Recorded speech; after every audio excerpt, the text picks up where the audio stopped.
Hi and welcome. Thanks for joining me on the channel. Today we're going to look at the challenges of UK immigration versus other immigration policies from around the world. Now, this video is a little bit longer than I would like it to be, so rather than boring your pants off, we're going to take it in two stages. So we're going to get started right now with part one of two.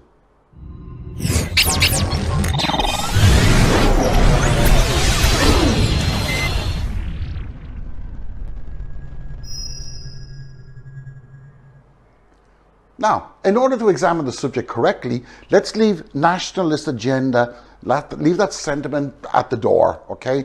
We're going to completely remove it from the equation. For the purpose of this discussion, let's also take religion and skin color with some degree of acceptance.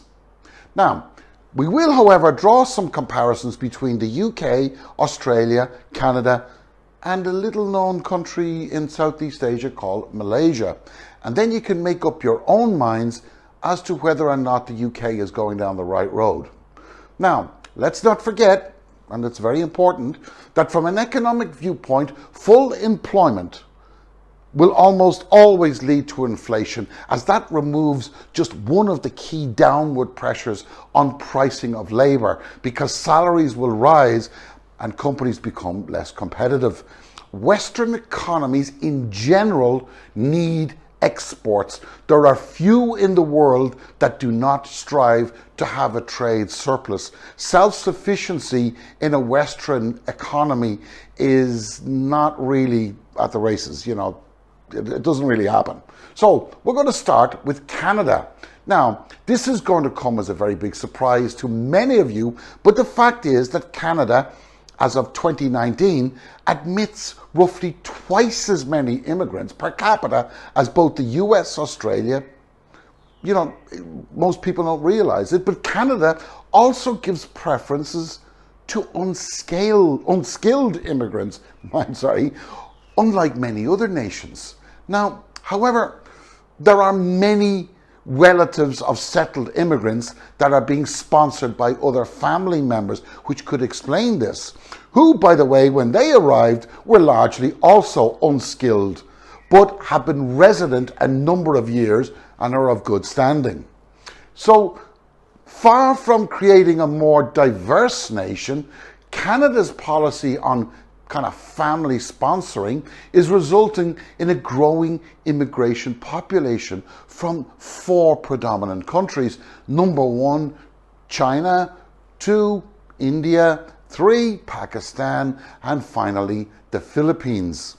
Now, because Canada has followed this policy of allowing family members to be sponsored, it has basically ended up crowding out other immigrants from other countries who perhaps may have more skills than many of the family members of the family immigrants, and though certainly not guaranteed, could possibly have added more or could add more to Canada's national economy.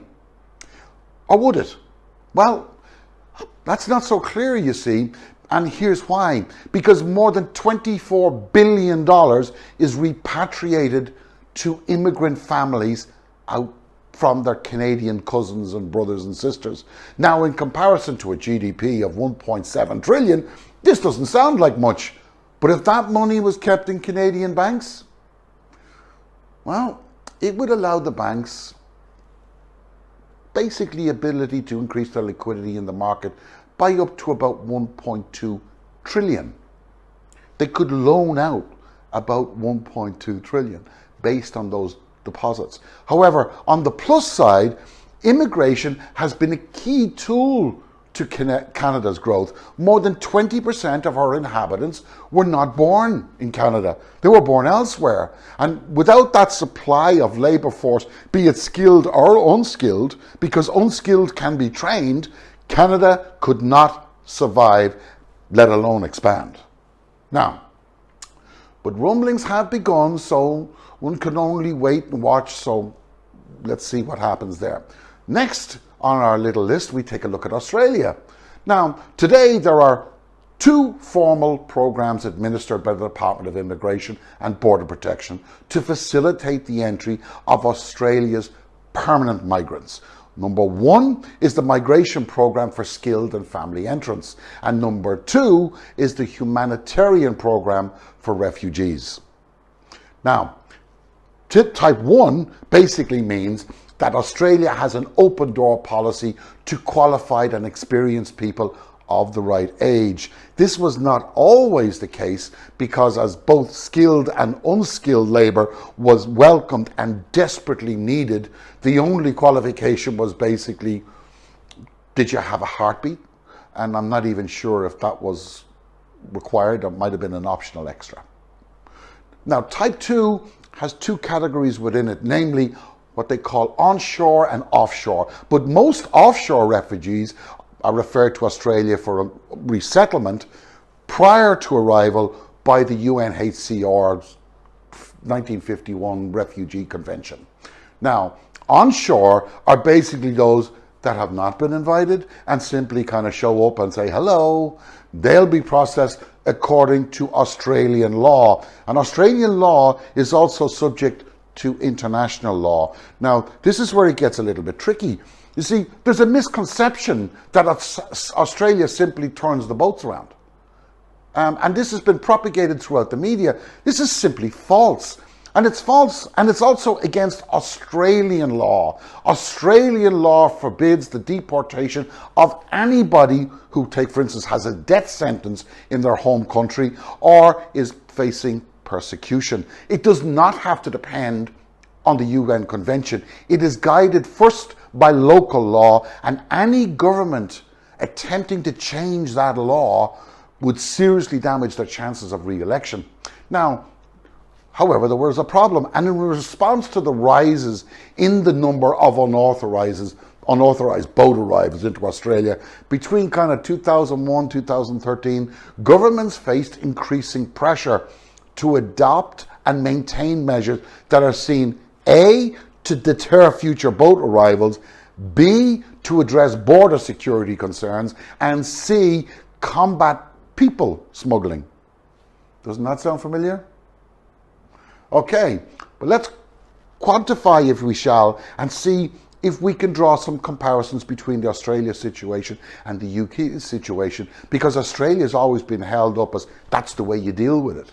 Well, you see, the latest figures show that Australia received 11,500 asylum applications. Less than half of these, 5,000, were from people seeking asylum who arrived by boat. Okay? Over the same period, 2,700 protection visas had been granted. Okay? Now, this is just 1.3% of the 213,000 people who legitimately migrate to Australia basically every single year on their skilled, unskilled labour programs. Now, with a population of 23 million, the figures are not substantial, but it is the thorny issue sometimes, and it is blown up by politicians with their own agenda. Now, however, what you'll find hard to believe is that Australian farming industry depends heavily on 10,000 UK backpackers that arrive in Australia each year to work on their farms. This makes up 25% of their needs. Young students going over picking fruit, shoveling crap, who knows what they're doing, but Australia depends on them. But guess what? That whole deal, that's been scrapped under the new UK-Aussie trade deal. Now, the Australian government has promised to introduce visas for up to 10 ASEAN countries to provide for the shortfall. However, as the farmers in Australia, I think I've been hearing this since Moses parted the Red Sea, they don't really believe the Australian politicians, and I think that's something we have in common here also. Now, let's take a look at Malaysia, completely different. Now, there's a series of events that you might find hard to get your head around.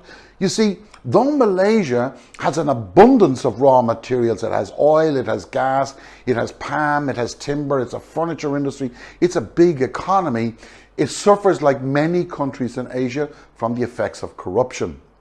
Now, salaries for local people are about $750 per month.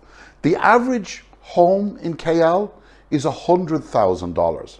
But Malaysia depends, despite the fact that the average salaries are 750, Malaysia depends heavily on labor from Bangladesh, India, Myanmar and Indonesia, particularly in almost all production facilities and almost all construction facilities.